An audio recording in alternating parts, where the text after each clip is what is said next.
Last time on Virginia football, the building of a program. Al Groh is out at UVA. The Virginia grad and two-time ACC Coach of the Year was fired today after 9 seasons and with 2 years left on his contract. We're thinking about a number of candidates. When he got to Mike, we had the benefit of knowing he had been here. We saw him operate as an assistant coach. We saw him operate with kids. We knew how he would be with people in general. We all knew about his passion and his enthusiasm for the game, so that part of it was easy. The question had to be then, was he ready for the opportunity? And it was pretty easy to answer that question. Please join me in welcoming UVA head football coach and a welcome back to Mike London. I'm blessed and I'm honored to be back involved with a university that I have a familiar background with. I will make winning a priority, but also by doing it the right way, making sure that it's okay to embrace the academic qualifications and expectations here at the university. The best replacement, I always thought from day one, was Mike London. So actually when that whole thing went down, I was ecstatic. Literally, the feeling in the room was almost electric. And he got everybody so pumped up and ready to go that, you know, everybody seemed like they wanted to play football right then and there. Everybody just bought in and knew that we were just going to ride together. The biggest thing that Coach London wanted to see is how our team moves. We're pushing each other, we're working against each other, building bonds and friendships. So you get that nucleus built together, and then you work towards the season.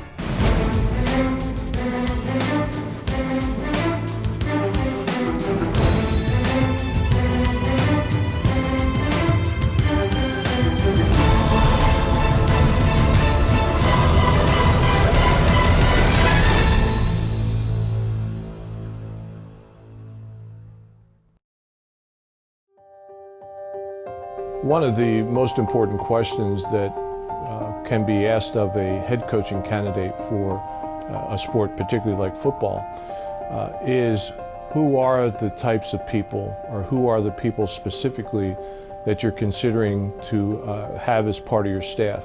Even in the interview process with Mike, we started the process of evaluating what type of people do you want to bring on board to help build what you're talking about. So it was a matter of trying to understand his philosophy, the type of person, and then what it would take to go get them. We ask a lot of questions of candidates regarding staffing, how you put a staff together, the rationale for putting a staff together. Mike was very good about that. He had a list prepared from day one. He knew the type of people he would want on his staff, and we were very happy to see that.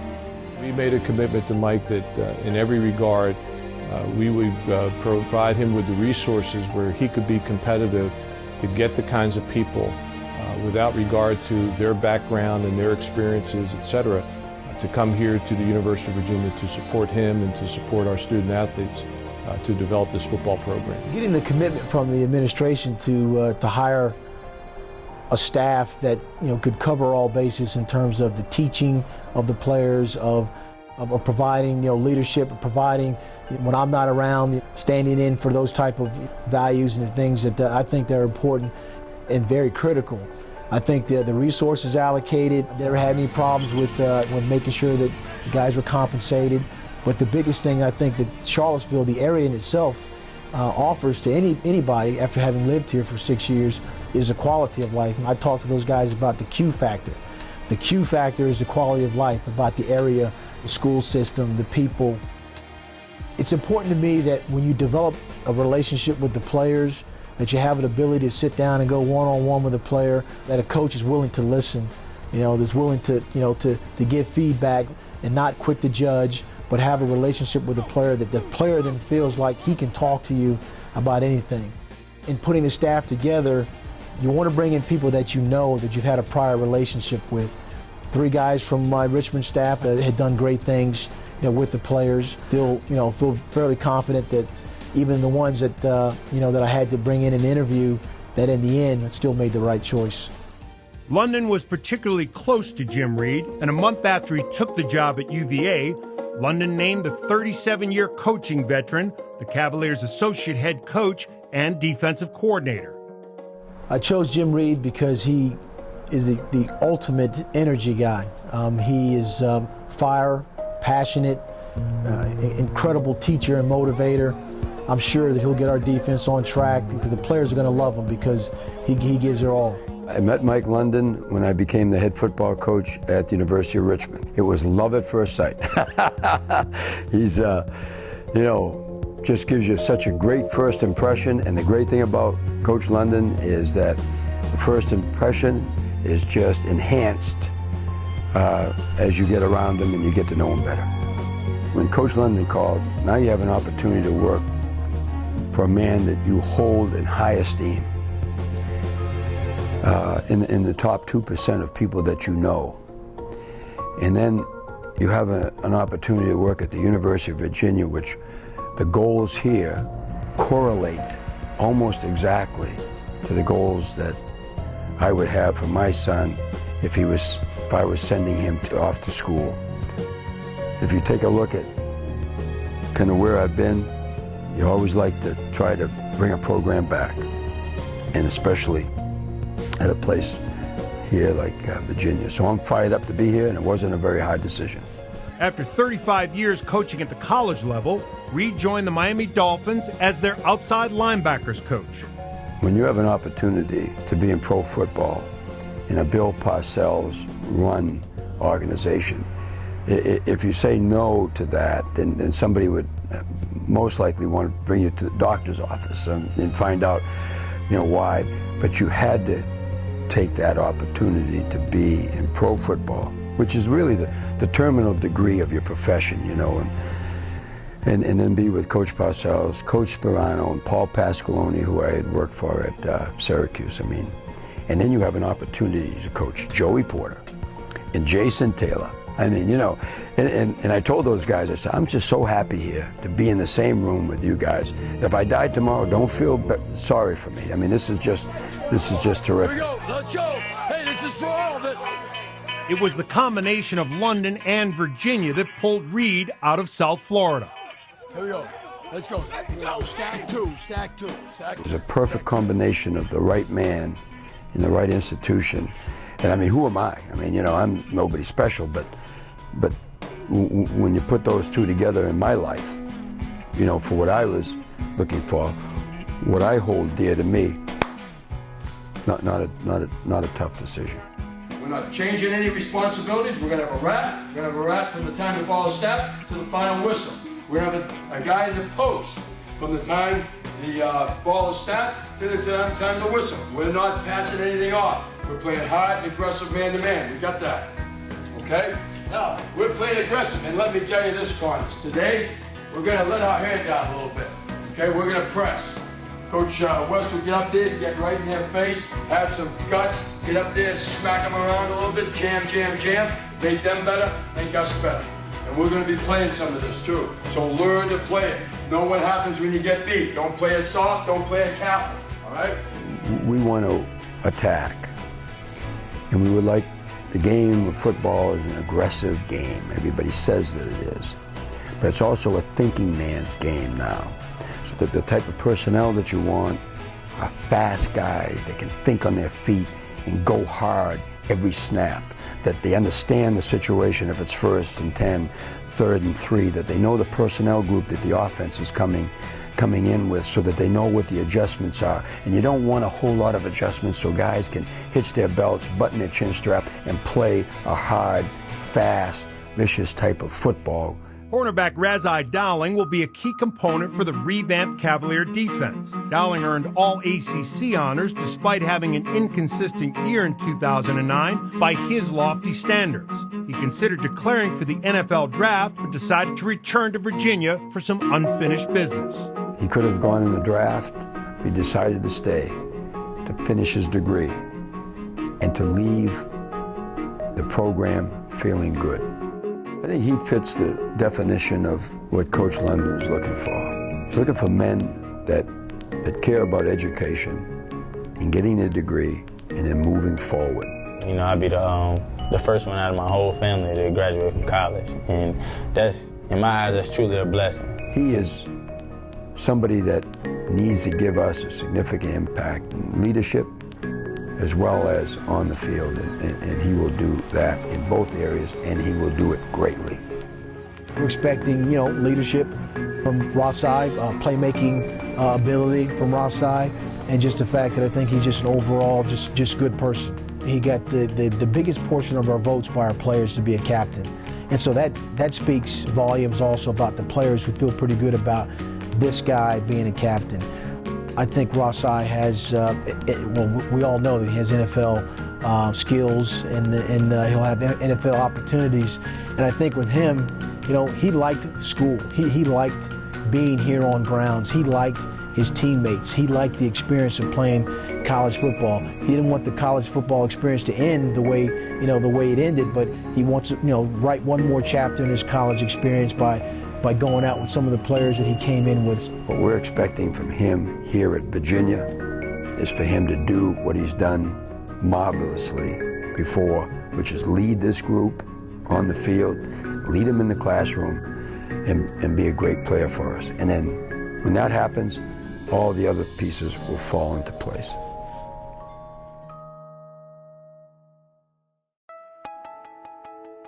The search for Virginia's offensive coordinator would take some time. During the course of London's review of candidates, the name Bill Lazor would often come up in conversation. Lazor was the quarterback's coach for the Seattle Seahawks and was interested in making a return to college football. There are three coaches who I've worked with in the past who've also worked with Coach London. And it just so happened that in conversation with one of them, and we weren't even talking about the University of Virginia at the time, the University of Virginia came up, and he mentioned to me that he thought I should speak with Coach London, and he really gave me a very high recommendation for Coach London as a person first, and also as a coach. And I remember that conversation. That kind of first sparked my interest, and a couple phone calls from him and from myself to Coach London kind of got the ball rolling. By the time Lazor arrived in Charlottesville for his official interview, London was already high on the Pennsylvania native. Lazor had spent 7 seasons in the NFL with the Falcons, Redskins, and Seahawks, and his recommendations definitely caught London's attention. When I met Coach Lazor face-to-face, I already had preliminary phone conversations with, like Mike Holmgren had called, you know, and was talking about Bill, and you know, and it was kind of like, you know, still kind of like a young coach, I would say, in his profession. When Mike Holmgren calls, it's like E.F. Hutton, you know, you start listening to what he has to say. And then not too shortly after that conversation, you know, Joe Gibbs called on his behalf. And, you know, so I think just the overall, the amount of people that said, you know, this guy is a good guy, good coach, good teacher. Bill Musgrave is a good friend of mine, you know, with the Atlanta Falcons. Bill knew him also, and people could attest to you know, his abilities.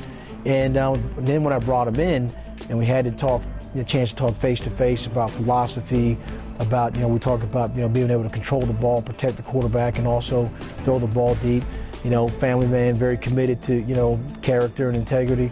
I mean, those are things that, you know, that are important to me, and so Bill and I hit it off well.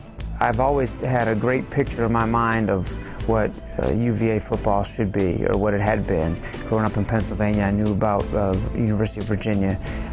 Being 40 years in Northern Virginia at the Washington Redskins, was a lot closer to it at that point and got to see it. I've had a couple friends who worked here as coaches. So I had this great picture in my mind of what should happen here with this football program, and was really intrigued by that.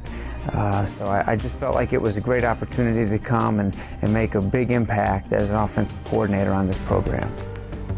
Rebuilding an offense that struggled significantly over the past 2 years will be difficult, but London and Lazor's vision of the offense will be familiar to longtime Cavalier fans. The first play is power, and I expect it's going to score. That's how I want you to approach this thing today. Okay, it's about attitude, and it's about developing what kind of team are we going to be. The things that are important to us as an offensive staff are to be physical, especially when we run the ball, but also when we throw it, and also to play fast and use the passing game usually to create explosive plays. And in football today, you have to do both, I think. You have to be a physical running team, and you have to be an explosive team, and usually that comes from the passing game. So we're going to work very hard to be balanced and to be able to do both. I think we have the players here to do that, and I think it's going to show. Before the offense would be ready to debut on the field, Lazor and the offensive coaching staff had to create a playbook and terminology, teach it to themselves, and then teach it to the players. A difficult task when you consider the fact that there were only 45 days between Lazor's hiring and the start of spring practice. We think we've got a huge task ahead of us here to get this offense where we want it to be. We knew that when we came. We don't dwell on what's happened here in the past, but just looking at the future and how we're going to go forward. The things that are important is that you're persistent, that you have a single focus, and you just keep moving in that direction. Some days you look ahead and you say, man, we have a lot to do. The players have a lot to learn. But when you take a week's worth of practice or 2 weeks worth of practice and you look back and you see how far you've come, you feel like this is happening just like we want it to happen. Every once in a while, deep on the backside, you have an opportunity to take it deep if there's no one there. So if you're deep on the backside, be alert for that. We want everyone work hard. Here's the key. Slide it up, Coach, so we can see the bottom. A very important point that gets missed sometimes by the skilled players. Once you start moving, keep going fast. Because when the defense sees it happens, they're going to go fast. And we've seen many times now a receiver starts coming back to the ball, the quarterback sees him and throws to him, and the receiver slows up to catch the ball, and here comes someone that goes right past him to the ball. So once you start going, set your angle and keep playing fast. Offensive line, when we do this, the important point for you is you can't be more than 3 yards downfield. You have to be very decisive that the quarterback has not yet decided to run, and stay legal. Okay, do not cross the line of scrimmage until you're 100% sure that he is running.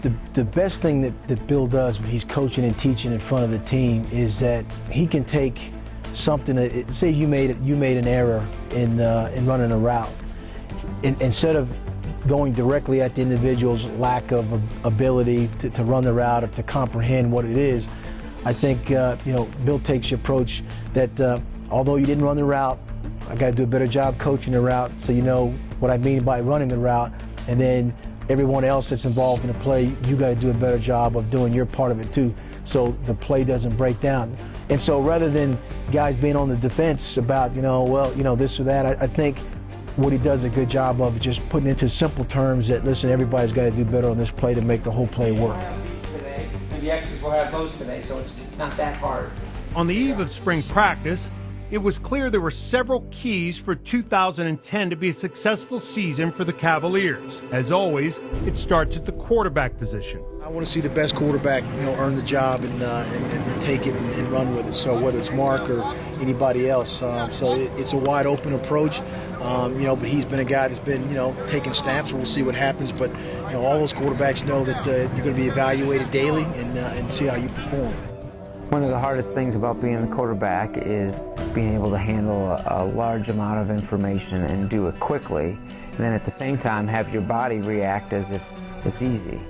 And those are what the great ones can do. They can take in the information they get from the sideline, they can take in any information they receive in the huddle, they can communicate it quickly and easily and clearly to their teammates. And as they go to the line of scrimmage, they've got a whole lot of information they got to take in from the defense and put it in perspective of what we're about to do on offense. And at the snap of the ball, everything can change. They've got to take that in, and the whole time they've got to play fast and smooth and easy. The most important thing for a quarterback to be able to do is handle that information and then still be a productive thrower. When you look at it right now, in the world of football, the best quarterbacks in the world are the guys in the National Football League who are veterans, who are in their 30s, who've been tested by time, who've had success and defeat. And those are the guys year in and year out who take their teams to the playoffs and do well. Same thing in college football. As guys get older in their career, they have a chance, even though earlier in their career, maybe their physical abilities let them be successful. As they get older in their careers and experienced, battle-tested, they have a chance really to take their game to a new level. And the reason is that a lot of the wisdom and knowledge of playing just comes with experience. Virginia would also need to develop an effective running game. And that, of course, starts with physical play from both the running backs and the offensive line. The game is a game that's a very physical game. There are some systems that want to spread you out and be more finesse, but I think one of the things in running the football, it establishes a certain level of toughness and physicalness. This program, when I was associated with it, has been known for having really, really good offensive linemen, good running backs, good tight ends. If we play to our strengths and bringing back a a ground control game and get those running backs going again. After years of the 3-4 defense at Virginia, London made the decision to bring back the 4-3 with an emphasis on speed. The 3-4 defense, scheme-wise, technique-wise, you line up shoulder pad to shoulder pad, and then basically it's, I've got to beat you. Now, if you go this way, I've got to beat you going that way. If you come this way, again, from a shoulder pad to shoulder pad alignment, then now I've got to beat you that way. So really what we call it is 1-2 gap defense. And I've got to be able to be better than you so I can make a play on this side or that side, because obviously I don't know which way it's going. And that's the way all the way down the front. There's not a lot of Chris Longs around. Now when you get one, you know, now you've got yourself a heck of a player, but it's not as easy.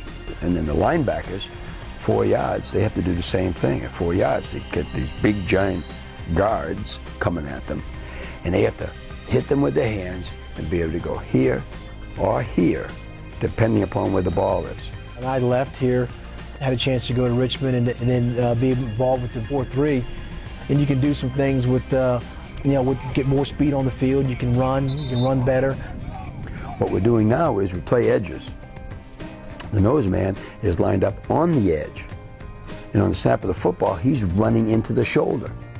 And now there's a technique where we can either go down the line of scrimmage and behind him, or we have to stand him up, but we're on the edge.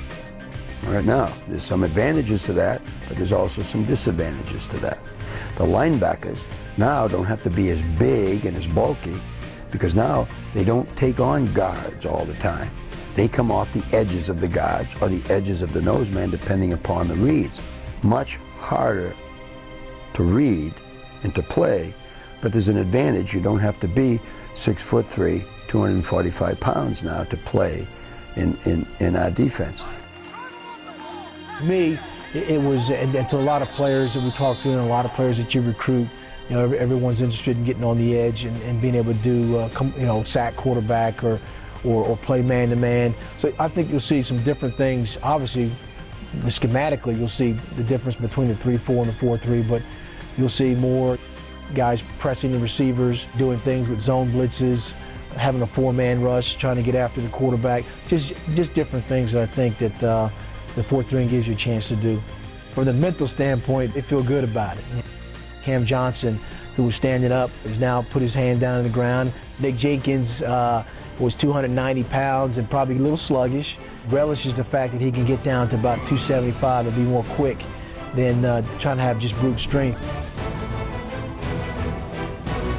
There's more of those type of athletes out there to fit our scheme. We're going in the right direction, in the right seams, in the right gaps, and in the right coverage. When it's done right, it's like artwork.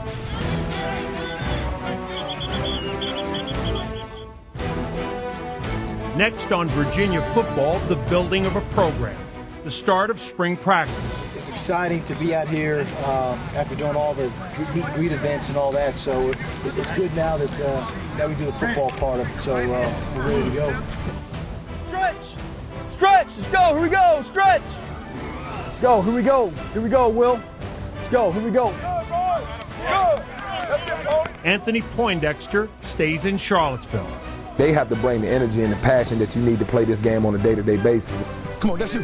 That's it, good kick, good kick. Good, right there, good spacing. Read the hat, good. And will Mark Verica be the starting quarterback? You know, I haven't been the most vocal guy in the past, and that's something that I've tried to take to a new level this year.